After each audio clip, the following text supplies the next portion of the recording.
The views expressed on the Nova Society are those of the panelists and guests and do not necessarily reflect the views or opinions of the Phoenix Research Institute or any institution which any panel member is associated. Reproduction or dissemination, other than for the purpose of education or information without the express written permission of the Phoenix Research Institute or Nova Society Media, is strictly prohibited. I want to welcome everyone back to the Nova Society and ending days of the Biden administration, and on Monday, Trump regime will be taking power. I'm your host, Dr. Brooklyn Ann Weldon, trying to maintain some kind of optimism here.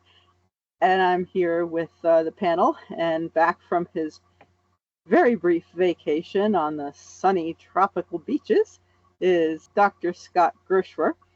And the very envious Dr. Mark Bound, who's still very angry with Scott for not taking him with him. And we are going to once again be answering listener emails. The first question we have comes from Jared. And Jared lives in Jacksonville, Florida. Jared asks, some outlets are reporting that Trump already has people planning mass deportation raids in some major cities. Do cities and states need to grant them access, or can the cities, which are so-called safe cities, just refuse access? So before we get started with this question, I just want to say that if Mark and I were on vacation together this week, I already pretty much drank from morning till night, and I don't know if I would have lived through it if he had been there. So I'm very pleased to have left him behind on this one. You've got sun down there in South Carolina, I'm sure. And it was 11 degrees. We're expecting like 3 feet of snow up here in Connecticut or something like that. And I just needed to get away right quick, as they say down there. Just chill a little bit before things get going again.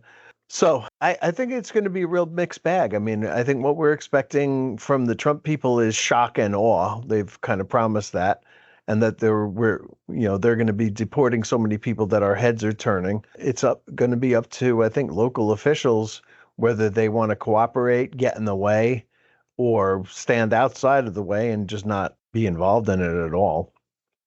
I don't think there's any uniform sense that anything is like there's a policy out there that is a blanket policy. I do hope that that if they're going to do a mass roundup, that they target it, and that it's not just sweeping people off the street, because it's very difficult to get that right.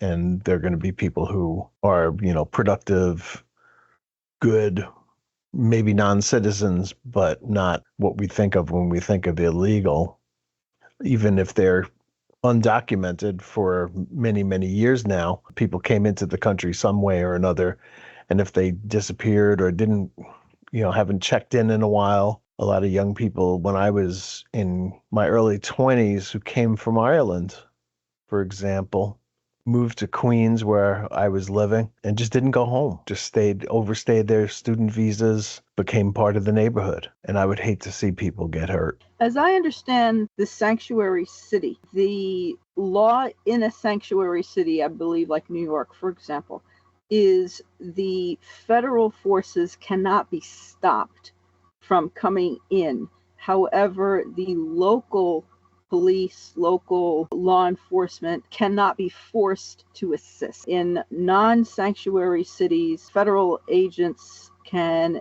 deputize and force legally the local law enforcement to assist rounding up and in raiding and in doing whatever the federal forces deem necessary to locate and remove undocumented people. But in the sanctuary cities, the law is that local law enforcement will not help, but they cannot stop the federal people from coming in, unfortunately, but they do not help.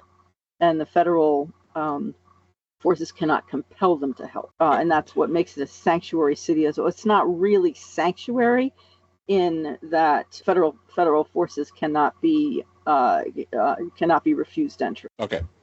So sanctuary cities are not like official. There's nothing official about it. They don't make rules. That's just a designation to let people know that they will take these immigrants in and assist them. Now, there's two things here. First of all, let's be all thankful that we're a federal republic. A city or state, by law, cannot withhold federal documentation from the federal government. However, they are not compelled to give any kind of state or city documentation to the federal government unless it's in the process of an investigation. And keep that statement of investigation very, very prominent. The fact is that the state and the city cannot bar the federal authorities from coming in to investigate. But whether a sanctuary city or not, they do not have to assist in any way. Whether you are in a sanctuary or city or not, they cannot deputize anyone who does not wish to be deputized. So the idea that, well, sanctuary city says, well, they can't, but if they're not, they can come in and do this, they cannot. The federal government does not have. Remember, we're a federal republic. States' rights, 10th Amendment. The idea that if the federal government, if there is no federal rule to it, the state makes up its own rule. So I think there's a lot of confusion here that, sanctuary cities, they're a designation. They're not a thing as far as they're a policy. And any of the policy, which you mentioned, Brooke, of, well, the law enforcement is not allowed to assist, that again is a policy. It's not a law, it's a policy. Just like the policy of if you get pulled over, if your law enforcement agency carries a business card, you may request that, and they have to give it to you. It is the policy of the department that they do that, but it isn't the policy of the department everywhere. And the fact is that because it's a policy does not mean that they actually have to do anything because, again, it's a policy. It's not a law. It's not a rule. It's a policy. So I think to answer the question, can they stop them from coming in? No. The question now becomes, as I say, by law, they can investigate. When it comes to rounding up and exerting authority beyond investigation, now it's going to get interesting because the state courts get first crack at it. They're going to get first crack. And then it's going to go to federal courts because they're acting within a state boundary. So that's where this will get rather interesting as far as I'm concerned. They can come in and investigate. They can find all the illegal immigrants they want. They can probably even arrest them. Yes, that is very possible. However, it's also the state could possibly push back. We don't know. And again, they don't have to assist. Matter of fact, they could even in some ways hinder by not assisting. So it'll be interesting to see. I just don't think people understand the scope and size that this would be if it actually does happen. We're not talking about, the A-team going in there. We're not talking about, a platoon. We're talking battalions. We're talking battalion level numbers here to be in some of these cities, in some of these areas. And I just can't see, we've been told they'll use the military. Again, now we come down to, is that going to be legal? And pretty much everything in precedent says it is not. That means that these ICE agents and these agencies with, Border Patrol and those, they're the ones that are going to be out there having to do this. So it's an amazing logistical nightmare because of posse comitatus. You cannot use the military in any kind of policing capacity, which this could be considered policing capacity inside the borders of the United States. So we'll see. Yeah, because what else is going to be different? So as I understand it, in 2019, that was the high mark of Trump's first term when it came to removing people from the country.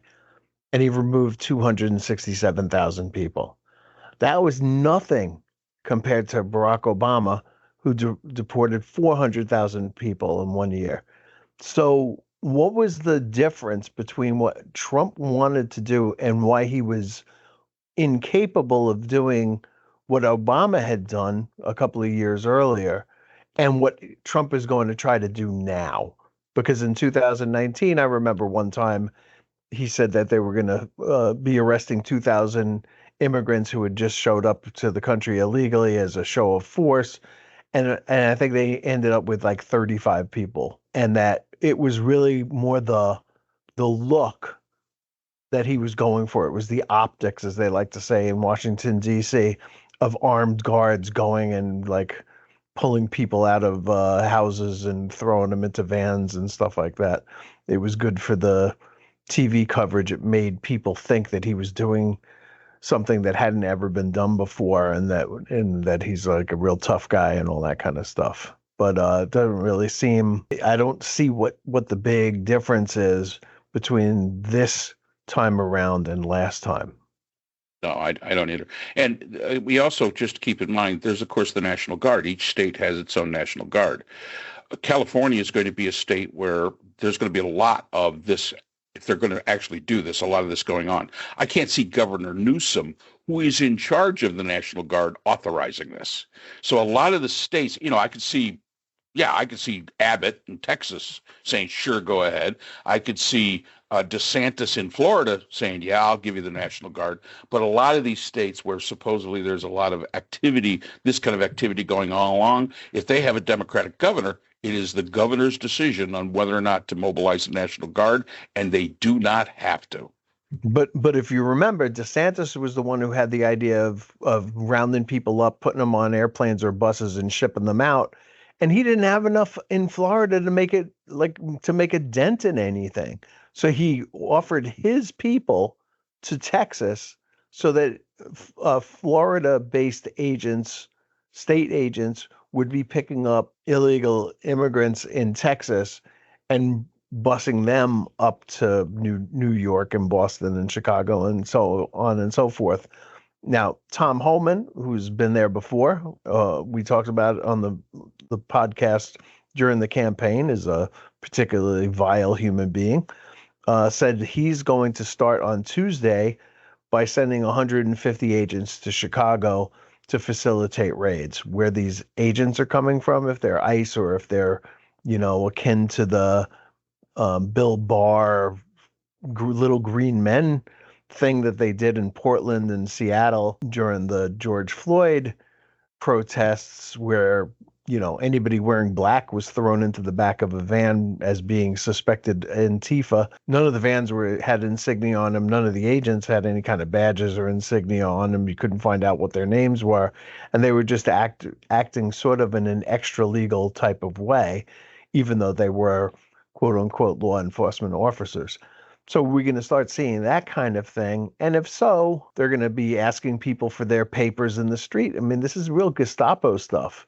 And I don't see that going over very well here in the United States of America. No, because once they first start getting a couple of those Trumpers that are just accidentally in the way of this, and they get asked for their papers and they don't have it, and they go full Karen on them. This could blow up, and you got to also, this is really on the edge of what is legal. This is right on the edge, if not a little bit over the edge of what could be considered legal. This is truly unprecedented. The only time that I can, really think of where this was done was during World War II, when we interred all the Japanese. And we know how that looked. And we know how that worked out. And this was an internment within the borders of the United States. We're talking about deportation. Now, let's put it back to, let's carry it even further. Let's say they do get it. And 150 agents going into the south side of Chicago, good luck to you. You better take a lot of weaponry with you, because that's not the place you want to be, or going into Harlem, or going into, some of these places in New York, not the place you want to be. But the fact is that once you get them, let's say you do get them, now what are you going to do with them? Venezuela isn't going to take them back. What exactly are you going to do? What, are you going to put them on the ship that never docks? I mean, it sounds to the MAGA right, it sounds like a great idea, but it's so poorly thought through. I mean, there are too many obstacles to actually make this even a workable plan. Yes, you might get 100 and be able, or 200 or 1,000, and you might be able to get them deported. But according to MAGA, there are 18 to 25 million. 1,000 doesn't make a dent. I mean, it's just like I'm building a wall all the way across the southern border, and I built 65 miles. I got news for you. The southern border is a lot bigger than 65 damn miles. You didn't even make a dent. And I think that's where this is going to go. So the answer to the question is yes, the feds can go in. No, state does not have to help them. And we'll just have to see how this plays out. Yeah. Here's an interesting thing. And I wonder if you have any opinion, either of you, on the reason for us probably not knowing this. Do you guys know that Italian Americans were targeted during World War II? Rounded up and put into internment camps just like the Japanese were? No, but I do know that Germans were. Okay. So it happened with Italian Americans too. I think it was something along the lines of 1,500 Italian aliens, some of whom ended up being arrested and interned in camps, military camps, in 1942 for a couple of years until the war ended. More people were harassed, right, before they could prove that they were, quote unquote, good Americans. But what it seems to have been more or less forgotten about here, which reminds me of other things that we've conveniently forgotten about over the years, like the Oklahoma massacre in 1921 and what happened with the Native Americans and the Killers of the Flower Moon story and other things like that we try to forget here, that don't make it into our national conscience or consciousness rather. Do you think that it's just because they left those camps when they were out, went back into their neighborhoods and families and try to just move on with their lives? Or why have we forgotten about this embarrassing episode that happened during World War II? I was just actually looking it up. According to the government source that I just went on to, there was approximately 1,200 Italians that were put into military camps.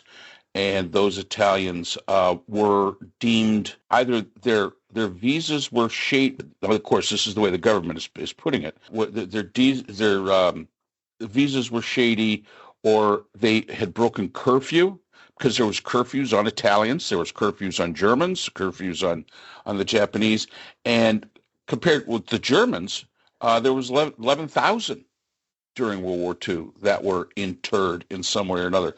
And I think that the reason that if you go on to if you Google this, which I know a lot of people will, if you Google it, you're going to see first and foremost, it's the Japanese. That's because of the amount of people that the Japanese Americans that were interred. The Italians, for the most part, the Italians were here on visas, but the Germans were American citizens, but they were ethnic Germans. So, and I think a lot of that has to do with the idea of, again, Pearl Harbor.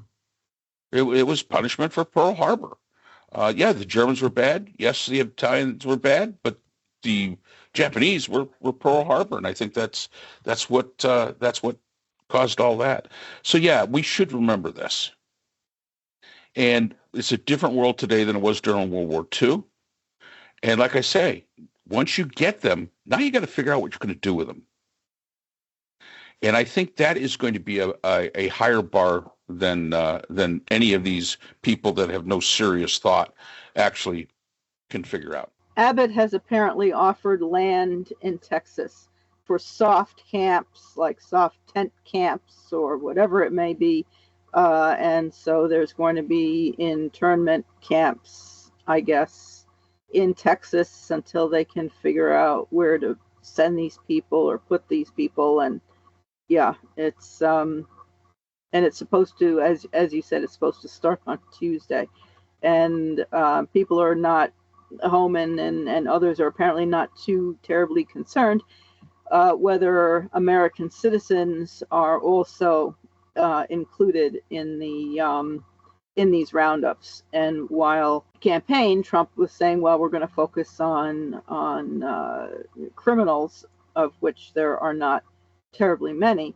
Now it's raiding workplaces, homes, schools, places where there are easily accessible large numbers of undocumented individuals who are not doing anything amiss except being in this country without papers. And So, in World War II, though, Brooke, there were citizens. There were Italian American citizens citizens, yes. who had been citizens for years, decades in some cases, who were still rounded up and held and incarcerated, basically. And we should be careful about this. It's not interred because that means that they're buried. It's interned. Oh, right. Interned, yeah. But yes, you're right. I think I made that mistake earlier. But in any event, I think what we're going to see here, if I'm not mistaken, at least where I live in Connecticut, we have a large Brazilian population. And it's a mixed group of undocumented people. And by that, I mean, they're people who came to visit relatives. They came on vacation. They had visas. I suppose they need visas to get here. And but once the visas run out, they're supposed to go home, and a lot of times they don't, and they start families here, and they mingle with the population. They certainly have enhanced our lives greatly. We've got great restaurants. We've got great artisans. We have people who do beautiful work on gardens and hardscaping and all kinds of things like that. And we have a lot of benefits from having them. There was a woman who was a student of mine at WestCon who said, hey, I'm a citizen now. And I really do wonder whether that matters. Because we've seen before this sort of MAGA idea that there are Americans and then there are real Americans, and they get to decide who the real Americans are. And I remember Trump saying that Giannis Antetokounmpo was not a real Greek. The guy was born in Greece. He never, his parents had been African, but he was born in Greece, raised in Greece, and speaks perfect Greek, and very happy to be there until he came here to the United States and began to play basketball. But if he's not Greek, then how do we know who's American? And, it's not enough anymore to just be born here. The 14th Amendment is going to be reviewed by the incoming Attorney General, and Pam Bondi will be the Attorney General. And she said outright, I need to study the 14th Amendment. So somebody who's going to be the highest law enforcement officer in the land needs to still study the 14th Amendment. Is there anything unclear about the 14th Amendment? Have we not had this long enough now to understand what it means? It means if you're born here, you're an American citizen. And full stop.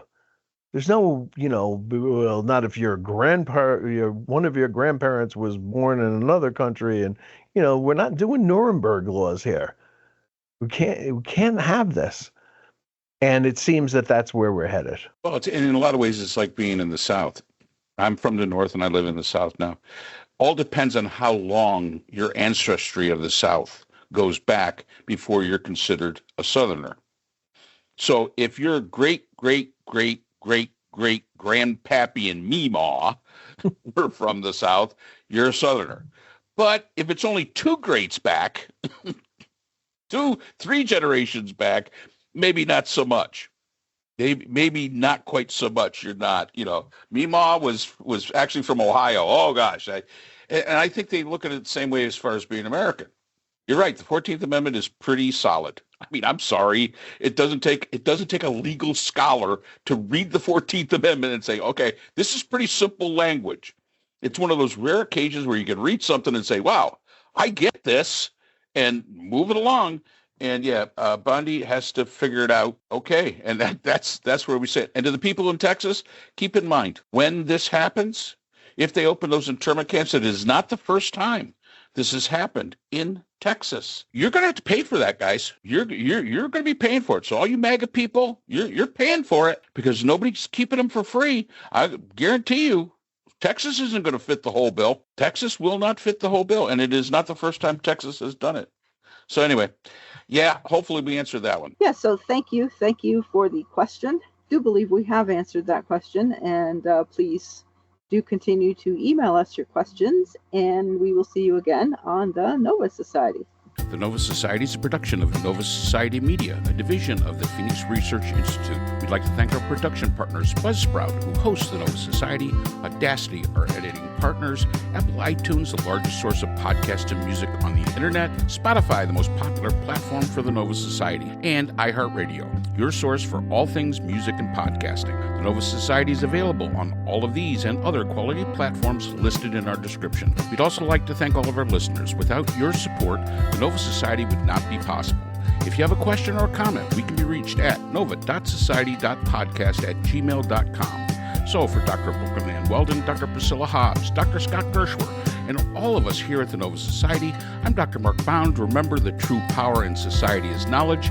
Thanks for listening, and we will see you again next time. We'd like to thank our sponsor for this episode, the Phoenix Research Group, an independent research consortium offering social political issue solutions to NGOs and international government agencies through multidisciplinary, nonpartisan, and unbiased research. The Phoenix Research Group is a division of the Phoenix Research Institute, the producer of the Nova Society podcast.